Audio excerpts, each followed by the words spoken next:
Track 63. So, welcome to Filmmakers Club.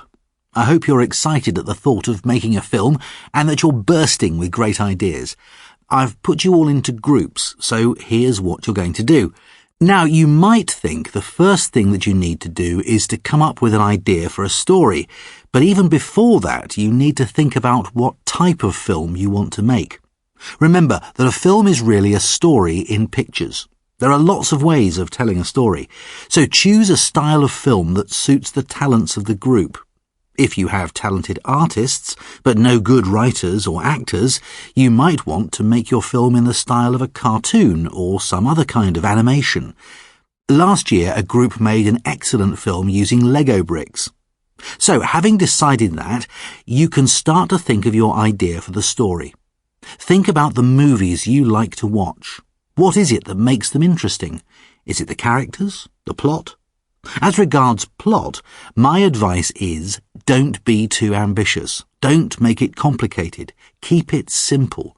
The simplest ideas are often the ones that work the best.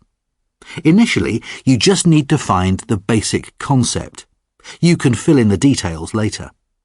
It's a good idea to keep a notebook in your pocket and carry it everywhere.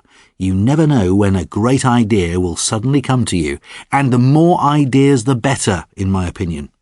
The next stage is to write the screenplay.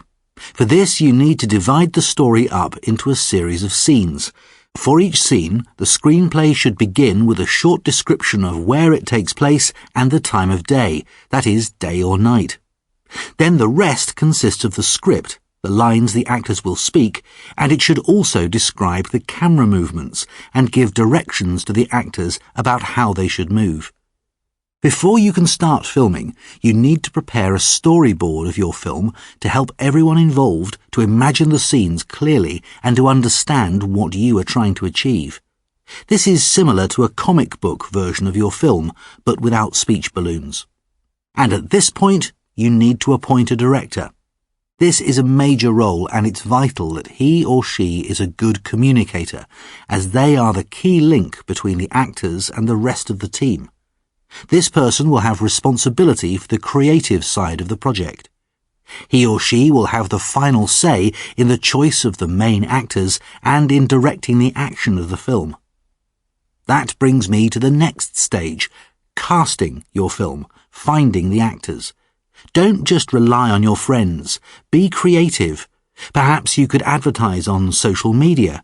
Or if your film needs a doctor, perhaps you could ask one from the local hospital if they could spare a couple of hours for you. And then, before filming finally starts, you will need to assign other jobs, such as director of photography.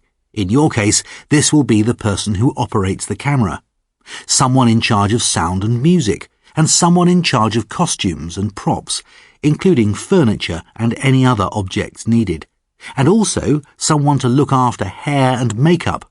But we'll look at these roles in more detail in our next session.